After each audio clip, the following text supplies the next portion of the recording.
Assalamualaikum warahmatullahi wabarakatuh. Waalaikumsalam. Alhamdulillah wa syukurillah wa nikmatillah wa la haula wa la quwata illa billah.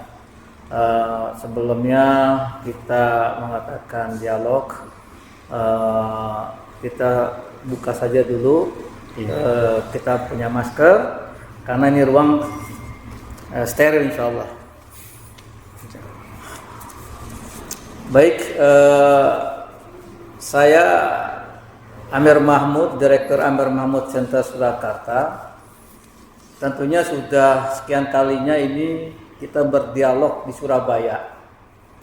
Namun kali ini saya akan membahas tema yang terkait dengan karya tulis dari sebuah penelitian beliau Muhammad Saifuddin Umar, panggilannya alias Ustadz Abu Fida, yang beliau ini kuliah S2 pada perguruan tinggi Universitas Muhammadiyah Surabaya, begitu ya Ustadz? Kemudian pada program studi pendidikan Islam. Tesisnya menarik.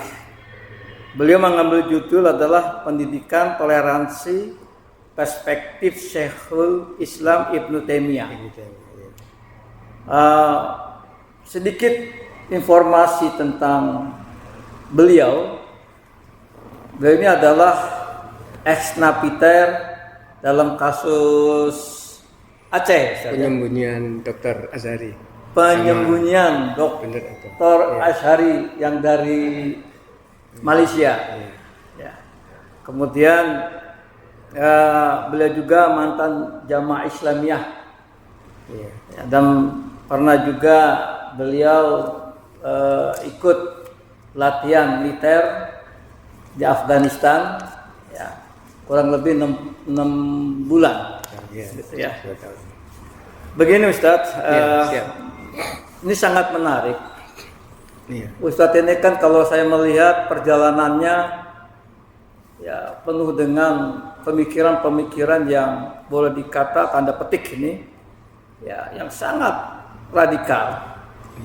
Tetapi dengan petualangan kesana sini sehingga akhirnya bisa kuliah. Yang dulunya kalau tidak salah alumni Ummul Qura ya. Ummul Qura Mekah. S1-nya. Itu ngambil apa Ustaz? Jurusan Kuliah Dakwah wa Usuluddin Akidah. Wah, jurusan akidah ya, jurusan akidah. Ini sangat luar biasa. Sehingga beliau ini kuliah manajemen pendidikan Islam di Universitas Muhammadiyah Surabaya. Dan ini nilai IPK-nya 3,79. Komlot udah ini, ya, luar biasa ini. Apakah ada rencana untuk melanjutkan lagi Ustaz ya S3? Kira-kira di mana Ustaz? Di Surabaya atau di Jakarta? Di mana aja ini? Ya? Di mana aja insyaallah. Di mana saja? Pada bidang yang mana nih? Kemungkinan ya studi Islam atau masalah meluruskan. Luar. Yang penting kuliah lagi S3 gitu ya. Saya doakan insyaallah mudah-mudahan ini bisa terijabahi ya. Amin. Begini Ustaz ya. Sebagaimana tadi saya singgung bahwa Ustadz begitu banyak petualang tentang jihad di berbagai negara bahkan, dan kemudian menulis penelitiannya ini tentang toleransi. Padahal arti toleransi itu di sini adalah paling tidak menghormati, menghargai pendapat, perbedaan pendapat, menerima. Ya. Sehingga dengan toleransi itu orang bisa legowo hidupnya. Padahal kalau kita melihat Ibnu Taimiyah ini sering menjadi rujukan dari banyak para harokah pergerakan, bahkan kelompok-kelompok jamaah-jamaah yang ada di Indonesia. Bahkan saya juga pernah membaca bukunya Majmu' Fatawa diantaranya. Itu karangan beliau. Dan sangat menarik juga ini Ustaz. Ibnu Taimiyah ini kalau tidak salah beliau ini juga mengkafirkan apa boleh dikatakan mengharamkan belajar filsafat. Iya. Kalau tidak salah begitu Ustaz ya. Intinya membantah logika. Membantah logika. Tapi ini antum kaji ini luar biasa nih Ustaz. Iya. Nah, pertanyaan saya begini Ustaz. Mengapa Ibnu Taimiyah diangkat jadi tesis antum ini? Bismillahirrahmanirrahim. Memang menarik, Ibnu Taimiyah ini saya angkat sebagai penelitian, dan menarik saya padukan antara toleransi dengan Ibnu Taimiyah, karena Ibnu Taimiyah ini, Syekhul Islam Ibnu Taimiyah ini, sebagaimana yang disampaikan tadi, menjadi referensi gerakan jihad dari sejak Ikhwanul Muslimin, Hasan al-Banna, kemudian sampai para jihadis kontemporer, seperti Syekh Usama bin Laden, Syekh Abdul Azam memakai fatwa jihadnya untuk invasi, untuk masalah Afghanistan, diantaranya memakai fatwa Ibnu Taimiyah juz 28, yaitu jihad daf'us sha'il. Jadi referensi. Kemudian yang menarik lagi, kemudian bias bahwasannya fatwa Ibnu Taimiyah ini dipakai oleh jamaah jihad. Jamaah jihad ini adalah lahir dari Ikhwanul Muslimin, kemudian jamaah Islamiyah, kemudian dari jamaah jihad yang dikarang oleh Abdul Salam Faraj. Syekh Abdul Salam Faraj itu mempunyai kasus membunuh Anwar Sadat pada tahun 81. Iya, sempat ramai itu. Iya, tahun 81. Anwar Sadat itu dibunuh dengan fatwa Ibnu Taimiyah. Fatwa Ibnu Taimiyah ini? Iya, ini. Wah, menarik sekali ya. Terutama secara spesifik di juz 4, yaitu masalah fatwa Mardin. Mardin itu daerah kota antara Syria dan Turki. Ibnu Taimiyah itu memberikan kajian taklimnya, selalu menisbahkan ke kotanya yang dia singgahi, Mardin. Fatwa Mardin ini dipakai Abdul Salam Faraj, kemudian yang mengeksekusi itu Kolonel Khalid Islambuli, waktu itu di Angkatan Darat, membunuh Anwar Sadat. Nah ini saya menarik saya kaji, kenapa? Apa ada yang masalah di sini? Kenapa enggak pakai fatwa Imam Ghazali? Kenapa enggak pakai fatwa yang dahulu Imam Syafi'i? Tapi secara spesifik pakai fatwa Ibnu Taimiyah. Ini mengkritik kan Ustaz, sekaligus juga nih Ustaz. Iya. Mengkritik terhadap pemikiran ya. Iya. Pemikiran Ibnu Taimiyah. Iya. Saya tertarik sekali Ustaz. Ya, kenapa tidak memakai ulama-ulama 4 mazhab itu? Iya. Imam Maliki, Hambali, Syafi'i dan Hanafi gitu ya. Iya. Kenapa lebih kepada Ibnu Taimiyah? Ibnu Taimiyah dan gerakan itu. Oh, dengan fatwa Ibnu Taimiyah itu yang dipakai oleh Abdul Salam Faraj itu mengeksekusi Anwar Sadat. Berarti ada kepentingan ya berarti ini ya. Iya, itu makanya di sini ada masalah. Saya lihat. Ibnu Taimiyah sendiri tidak ada persoalan. Tidak ada masalah Ibnu Taimiyah. Pada zamannya waktu itu ya. Pada zamannya ketika itu kan Mongol datang. Iya. Ternyata setelah diteliti oleh peneliti, di situ salah baca. Wah. Di dalam fatwa Majmu' Fatawa halaman juz 4 itu, fatwa Mardin itu. Jadi di dalam menghadapi Mongol, kata Imam Ibnu Taimiyah, itu perlakukan secara Islami, ayo amilu.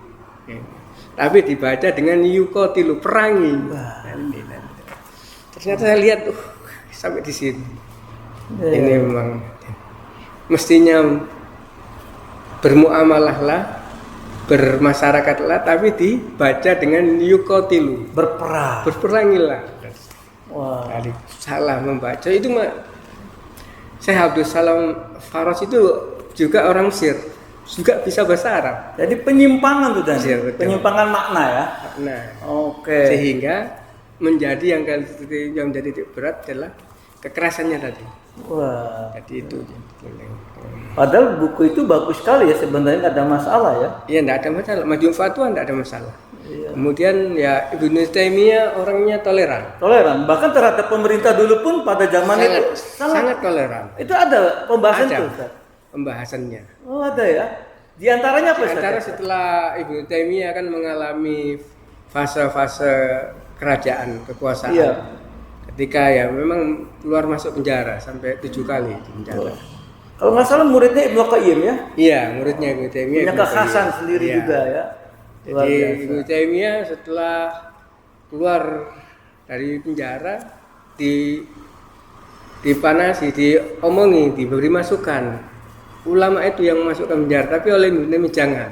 Baik Ustaz, ini saya potong dulu nih. Siap, Nanti ada pembahasan khusus sepertinya Oh, iya. nih dalam perkara ini. Ya. Ini menarik karena saya memang sudah baca, ya tidak terlalu banyak saya baca Iya. tesis Ustadz ya. Iya. Nah di sini ada yang saya catat juga begini Mas. Sejauh mana sih gerakan jihad dalam memakai fatwa Ibnu Taimiyah ini? Jadi fatwa Ibnu Taimiyah itu dipakai kalau saya tidak salah ya untuk kepentingan. Untuk kepentingan. Salah satu masalah ketika menghadapi negara, kemudian diambilkan fatwa El-Yasik. Itu ada El-Yasik itu aturan antara Mongol dan Quran dijadikan satu. Kitab undang-undangnya. Undang-undangnya. Iya. Itu juga ditulis oleh Imam Ibnu Taimiyah, muridnya Ibnu Taimiyah, Qayyim. Ibnu Katsir. Ibnu Katsir yang punya Itu tafsir. lagu ya, kalau nggak Ya, salah. iya. Ya. Ditulis di dalam kitabnya Ibnu Katsir itu. Nah, ini kemudian yang jadi masalah adalah fatwa El-Yasik itu diterapkan, disamakan dengan Pancasila, dengan undang-undang negara yang lain. Jadi itu yang Jadi itulah kira-kira yang hari ini barangkali yang mengatakan Itu. Pancasila dibilang togut. Iya, Siapa yang tidak berhukum dengan hukum ini Iya. maka dibilang kafir. Iya, itu. Siapa mengikuti bernaung di bawah Iya. selain undang-undang ini dibilang kafir gitu Iya. ya. Padahal kondisinya lain. Ini yang jadi masalah. Jadi memang perlu kalau menerapkan, menjatuhkan, mengaplikasikan fatwa di kondisi. Ya, kondisi Ibnu Taimiyah saat Mongol datang beda dengan kondisi saat sekarang. Wah, ini Itu. sangat kasihan sekali nih, Nah, Ustaz. itu gerakan-gerakan jihad. Iya, ini kalau saya melihat ini gerakan-gerakan anarkisme, Iya. gerakan-gerakan yang namanya intoleransi, kemudian gerakan-gerakan terorisme ini dia salah mengambil makna daripada pemahaman pemikiran daripada Ibnu Taimiyah Iya, ini ini, ya. iya. Sangat luar biasa ini. Yang menarik lagi semoga ya, bukan mencari mencari Kebenaran. Ini mencari pembenaran masalahnya. Bukan Ada itu? kebenaran. Iya, iya, iya, iya. Seperti apa ini kasusnya, Ustaz? Kalau kita melihat di Indonesia ini seperti apa, Ustaz? Seperti contohnya Pancasila sama dengan El-Yasik. Oh, itu udah jelas itu ya? Iya, ini mengkonter Pancasila, mengambil dalil bahwasanya Pancasila itu sama dengan undang-undang El-Yasik. Undang-undang El-Yasik undang-undang yang dialami oleh Ibnu Taimiyah saat Mongol datang. Gitu. Padahal beda situasinya. Nah, kemudian di dalam fatwa Ibnu Taimiyah itu disebutkan dalilnya man lam yahkum bima anzalallahu fa ulaika humul kafirun. Lihat Indonesia. Oh, jadi Indonesia nggak menerapkan Al-Qur'an, maka divonis kafir. Di situ letak krusialnya. Siapapun yang bernaung di Pancasila adalah kafir. Nah, itu krusialnya divonis di situ. Kalau bahasa dahulu ini hukum buatan manusia. Wah. Jadi disamakan. Jadi termasuk NII, Iya. ya, JI, Ikhwan Muslimin, dan lain sebagainya. Begitu dia adil luar biasa ini. Iya. Oke, Ustaz. Berikutnya, Ustaz, apa dampak desorti fatwa Ibnu Taimiyah terhadap kekerasan, ya, yang ada pada apa istilahnya ya, yang ada pada jamaah-jamaah seperti JI, JAD, ISIS, NII, JN, Jabah Nusroh itu dan sebagainya, Ustaz. Itu dampaknya kalau secara global kekerasan. Seperti contoh yang fakta yang real adalah terbunuhnya Anwar Sadat. terbunuhnya Anwar Sadat itu tahun 81 oleh eksekutornya adalah Kolonel Khalid Islambuli atas fatwa. Khalid Islambuli ngambil ngaji kepada Syekh Abdus Salam Faraj. Syekh Abdul Salam Faraj mengambil fatwa itu dari Majmu' Fatawa halaman juz 4 yang terkenal dengan fatwa Mardin. Wah. Dan saat itu Mongol datang dengan kekerasan invasi, fatwa Ibnu Taimiyah terkendala, masyarakatnya mendorong, terdesak, akhirnya fatwa itu turun. Tapi beberapa peneliti tahqiq diteliti, ternyata bacanya yang salahnya itu tadi, mestinya itu yu'amilu dibaca dengan yuqatilu. Itu salah satu contoh. Yang kedua seperti kasus di dalam ISIS dalam masalah pembakaran pilot Yordan itu. Iya. Itu juga pakai fatwa Ibnu Taimiyah. Iya. Kalau datang hijrah itu juga.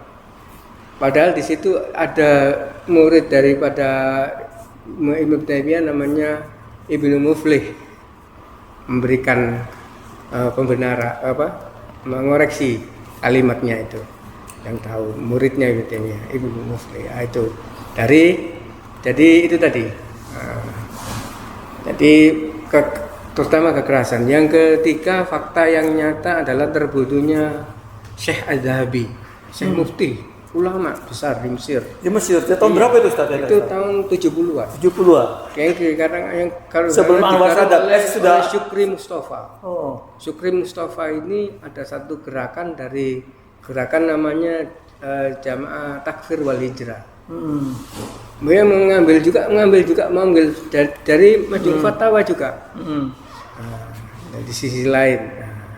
Kemudian dampak yang lagi kalau kita meneliti dari Jamaah Islamiyah Indonesia itu dari buku untuk doktrinasinya yang terkenal yaitu MTI, Materi Taklim Islamiyah, yang dipakai oleh JI Jamaah Islamiyah dalam rangka merekrut ya. Namanya tamkhis. Itu dalam bab jihad rata-rata seluruh kalimat jihad dan Ibnu Taimiyah dimaknakan jihad dengan peperangan. Mestinya kan ada bertahap, tidak disampaikan itu dengan dakwah jihadnya itu.